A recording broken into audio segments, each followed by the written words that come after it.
നിങ്ങളുടെ migraine ചികിത്സയ്ക്കായിട്ട് Ayush care medical സെന്ററിൽ നിന്ന് മരുന്നുകൾ കഴിച്ചുകൊണ്ടിരിക്കുമ്പോൾ ശ്രദ്ധിക്കേണ്ടതായിട്ടുള്ള കാര്യങ്ങളാണ് ഈ വീഡിയോയിൽ പറയാനായിട്ട് പോകുന്നത്. ഒന്നാമതായിട്ട്, ചികിത്സയിലിരിക്കുന്ന സമയത്ത് കഴിവതും തണുത്ത ഭക്ഷണങ്ങളോ തണുത്ത പാനീയങ്ങളോ കുടിക്കുന്നത് ഒഴിവാക്കേണ്ടതാണ്. അതോടൊപ്പം തന്നെ നന്നായിട്ട് തണുത്ത സിയുടെ കാറ്റ് അല്ലെങ്കിൽ ഡയറക്റ്റ് ആയിട്ട് സിയുടെ കാറ്റ് യാത്ര ചെയ്യുമ്പോഴോ മറ്റു മുറികളിൽ ഇരിക്കുമ്പോഴോ എല്ലാം ഡയറക്റ്റ് ആയിട്ടുള്ള വെന്റ് അടിക്കാതെ കുറച്ച് മാറി നിൽക്കുന്നതും കുറച്ച് ടെമ്പറേച്ചർ എല്ലാം കൺട്രോൾ ചെയ്യുന്നതും വളരെയധികം പ്രയോജനപ്പെടും. തണുത്ത പാനീയങ്ങൾ ഒഴിവാക്കേണ്ടതിൽ തണുത്ത വെള്ളവും ജ്യൂസും ഐസ്ക്രീമും മിൽക്ക് ഷേക്കും എല്ലാം ഒഴിവാക്കുകയും അതേസമയം തന്നെ തണുക്കാത്തതായിട്ടുള്ള ഫ്രൂട്ട് ജ്യൂസ് ഉപയോഗിക്കാവുന്നതുമാണ്. രണ്ടാമതായിട്ട്, ചികിത്സ തുടങ്ങിക്കഴിഞ്ഞാൽ, അതായത് മരുന്ന് ചികിത്സ തുടങ്ങിക്കഴിഞ്ഞു കഴിഞ്ഞാൽ നിങ്ങൾക്ക് വരുന്ന ശാരീരികമായിട്ടുള്ള എല്ലാ പ്രശ്നങ്ങളും, ഒരുപക്ഷെ ജലദോഷം വന്നേക്കാം, ഒരുപക്ഷെ ഇത്രയും കാലം പനിയില്ലാത്ത ഒരാൾക്ക് 10-15 ദിവസം കഴിയുമ്പോൾ പനിച്ചു എന്ന് വരാം, അതേപോലെ തന്നെ കഴുത്തുവേദന വരികയോ ദേഹത്ത് ക്ഷീണം തോന്നുകയോ മറ്റ് എന്ത് ശാരീരിക പ്രശ്നങ്ങളുണ്ടെങ്കിലും ഉടനടി തന്നെ വാട്സപ്പിലോ ഫോണിലോ ഞങ്ങളുമായിട്ട് കണക്ട് ചെയ്യുകയും അതിനുള്ള പരിഹാര മാർഗനിർദ്ദേശങ്ങൾ സ്വീകരിക്കേണ്ടതുമാണ്.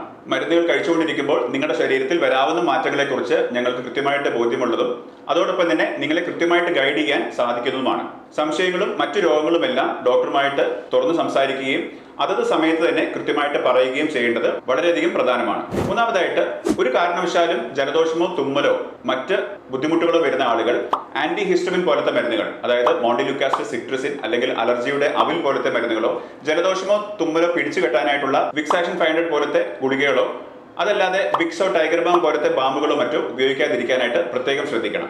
ഇത്തരത്തിൽ തുമ്മലോ ജലദോഷമോ തുടങ്ങുന്ന ആളുകൾ, അതായത് മരുന്ന് കഴിച്ച് കുറച്ച് ദിവസങ്ങൾക്കകം തന്നെ തുമ്മൽ കൂടുന്നു, അതല്ലെങ്കിൽ ജലദോഷമോ കഫക്കെട്ടോ വരുന്നു എന്ന് പറയുന്ന ആളുകൾ അങ്ങനെ വരുന്നുണ്ടെങ്കിൽ ഉടനടി ഞങ്ങളെ കണക്ട് ചെയ്യുകയും അതിനനുസരിച്ചുള്ള ചികിത്സകളും മാർഗനിർദ്ദേശങ്ങളും സ്വീകരിക്കേണ്ടതാണ്. നാലാമതായിട്ട്, ചികിത്സ എടുക്കുന്ന വേളയിൽ നിങ്ങൾ ശ്രദ്ധിക്കേണ്ട ഒരു കാര്യം എന്ന് പറയുന്നത് ഒരു ഹെഡേക്ക് ഡയറി മെയിൻറ്റെയിൻ ചെയ്യുകയാണ്. ഒരു നോട്ട്ബുക്കിലോ ഡയറിയിലോ മേ ബി ഒരു നോട്ട് പാഡിലോ നിങ്ങളുടെ ഹെഡേക്ക് വരുന്നതിന്റെ ഫ്രീക്വൻസിയും ഇന്റൻസിറ്റിയും ഡ്യൂറേഷനും, അതായത് ഹെഡേക്ക് വരുന്നതിന്റെ ഡേറ്റുകൾ, ഫ്രീക്വൻസി 18-ാം തീയതി വന്നു, 20-ാം തീയതി വന്നു, 27-ാം തീയതി വന്നു എന്നുള്ള തീയതികളും അതോടൊപ്പം തന്നെ സിവിയറിറ്റി, ഒരു ഔട്ട് ഓഫ് 10 ഒരു പെയിൻ സ്കോർ പോലെ 10-ൽ 8, 10-ൽ 5, 10-ൽ 2 എന്നുള്ള രീതിയിൽ പെയിൻ സ്കോർ ചെയ്യുകയും ഓരോ തലവേദനയ്ക്കും ഇത്തരത്തിൽ ഫ്രീക്വൻസിയും ഇന്റൻസിറ്റിയും മാർക്ക് ചെയ്യേണ്ടതുമാണ്.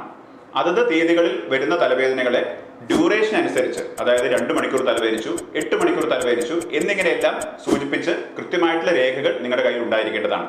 ഓരോ മാസത്തെയും മരുന്നുകൾക്ക് ശേഷം നമ്മൾ ഇത്തരത്തിലുള്ള കണക്കുകൾ, ഫ്രീക്വൻസിയും ഇന്റൻസിറ്റിയും ഡ്യൂറേഷനും വളരെ വിശദമായിട്ട് തന്നെ പഠിച്ച് അതിനുശേഷമാണ് മരുന്നുകളുടെ ഡോസും മറ്റു റിപ്പീറ്റേഷനും കാര്യങ്ങളും തീരുമാനിക്കേണ്ടത്.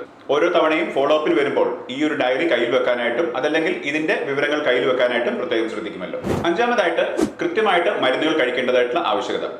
മരുന്നുകൾ 3 നേരം കഴിക്കാനായിട്ടും ചില മരുന്നുകളെല്ലാം തലവേദന വരുമ്പോൾ മാത്രം കഴിക്കാനുള്ളതുമാണ്. അതോടൊപ്പം തന്നെ തരുന്ന ആവി പിടിക്കാനുള്ള മരുന്ന് ഡെയിലി കൃത്യമായിട്ട് ഒരു സമയത്ത് തന്നെ പിടിക്കാനായിട്ട് പ്രത്യേകം ശ്രദ്ധിക്കുമല്ലോ. ജോലി തിരക്കുകളും മറ്റ് വീട്ടിലെ തിരക്കുകളും എല്ലാം പറഞ്ഞ് മരുന്നുകൾ കൃത്യമായിട്ട് കഴിക്കാതിരിക്കുകയും ആവി പിടിക്കുന്നത് പല ദിവസങ്ങളിലും ഒഴിവാക്കുകയും ചെയ്യുന്നതെല്ലാം സാധാരണയായിട്ട് പല രോഗികളിലും കണ്ടുവരുന്നു. അത്തരം ആളുകളിൽ മരുന്നിന്റെ ഫലം കുറയുകയും ചികിത്സാ ഫലം ലഭിക്കുന്നതിന് വളരെയധികം ദൈർഘ്യം കൂടുന്നതായിട്ടും കണ്ടുവരാറുണ്ട്. ആറാമതായിട്ട്, മരുന്ന് ചികിത്സ കൃത്യമായിട്ട് തുടരേണ്ടതായിട്ടുള്ള ആവശ്യകത. ഓരോ മാസവും മരുന്നുകൾ കഴിയുന്നതിന് ഏതാനും ദിവസങ്ങൾക്ക് മുന്നേ തന്നെ അപ്പോയിന്റ്മെന്റ് എടുക്കുന്നതിനായിട്ടും കൃത്യമായിട്ട് അപ്പോയിന്റ്മെന്റുകൾ ഓണർ ചെയ്ത് അതേ സമയത്ത് കൃത്യമായിട്ട് എത്തിച്ചേരുന്നതിനായിട്ടും ശ്രദ്ധിക്കുമല്ലോ. വളരെ ദൂരെ നിന്നും മറ്റു ജില്ലകളിൽ നിന്നും സംസ്ഥാനങ്ങളിൽ നിന്നും വരുന്ന രോഗികൾക്ക് മുന്നേ അപ്പോയിന്റ്മെന്റുകൾ എടുക്കാനുള്ള സൗകര്യങ്ങൾ ഓൺലൈനിലും ഓഫ്ലൈനായിട്ടും ഒരുക്കിയിട്ടുണ്ട്. ദൂരസ്ഥലങ്ങളിൽ നിന്നുള്ള രോഗികൾ പ്രത്യേകമായിട്ട് ശ്രദ്ധിക്കേണ്ടത് മരുന്ന് കഴിയുന്നതിന് ഒരാഴ്ച മുന്നെയെങ്കിലും 5-6 ദിവസം മുന്നെയെങ്കിലും നമ്മളുമായിട്ട് ഫോണിൽ ബന്ധപ്പെടുകയും കൃത്യമായിട്ട് ഡോക്ടറുമായിട്ട് കണക്ട് ചെയ്ത് വിവരങ്ങളെല്ലാം ഡോക്ടർ മനസ്സിലാക്കുകയും ചെയ്തതിനു ശേഷം മരുന്നുകൾ പ്രിസ്ക്രൈബ് ചെയ്ത് അത് കൊറിയർ വഴിയായിട്ട് നിങ്ങളുടെ അടുക്കിലേക്ക് എത്തിച്ചു തരാൻ സാധിക്കുന്നതാണ്. ഡോക്ടറുമായിട്ട് സംസാരിക്കുന്നതിനും പ്രിസ്ക്രൈബ് ചെയ്യുന്നതിനും മരുന്ന് പ്രിപ്പയർ ചെയ്യുന്നതിനും കൊറിയർ നിങ്ങളുടെ സ്ഥലത്തേക്ക് എത്തിച്ചേരുന്നതിനുമുള്ള സമയം കണക്കിലെടുത്ത് മരുന്ന് കഴിയുന്നതിന് ഒരാഴ്ച മുന്നെയെങ്കിലും നിങ്ങൾ ഞങ്ങളുമായിട്ട് കോൺടാക്ട് ചെയ്യാനായിട്ട് ശ്രമിക്കുമല്ലോ. അവസാനമായിട്ട്, എല്ലാവർക്കും അറിയുന്ന ഒരു കാര്യമാണെങ്കിലും ഒന്നുകൂടെ ഓർമ്മിപ്പിക്കട്ടെ.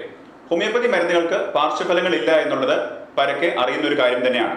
എങ്കിലും ചില ആളുകൾ മനസ്സിൻ്റെതായിട്ടുള്ള ടെൻഷൻ മൂലമോ അതല്ലെങ്കിൽ മരുന്നുകളാണല്ലോ പ്രശ്നങ്ങൾ ഉണ്ടാകുമോ എന്നെല്ലാം ഭയന്ന് ചില സമയത്ത് വയറെരിച്ചിൽ വരുന്നുവെന്നും ക്ഷീണം കൂടുന്നു എന്നെല്ലാം പറയുന്നതായിട്ട് കാണാറുണ്ട്. ഒരിക്കലും ഒരു ഹോമിയോപ്പതി മരുന്ന് കഴിച്ചതിന് ശേഷം ഇത്തരത്തിലുള്ള കെമിക്കലായിട്ടുള്ള സൈഡ് എഫക്ട്സുകൾ ഉണ്ടാവില്ല എന്ന് നിസ്സംശയം പറയാനാകും. ഇത്തരത്തിലോ മറ്റു തരത്തിലോ ഉള്ള എന്തെങ്കിലും ബുദ്ധിമുട്ടുകൾ നിങ്ങൾക്ക് അനുഭവപ്പെടുന്നുണ്ടെങ്കിൽ മരുന്ന് കഴിക്കുന്ന സമയത്ത് ചികിത്സയിലിരിക്കുമ്പോൾ ഞങ്ങളുമായിട്ട് കോൺടാക്ട് ചെയ്യാവുന്നതാണ്. നിങ്ങൾക്ക് ചികിത്സയുമായിട്ട് ബന്ധപ്പെട്ട് എന്ത് സംശയങ്ങളും ഈ വീഡിയോയുടെ താഴെ കമന്റ് ചെയ്യുമല്ലോ.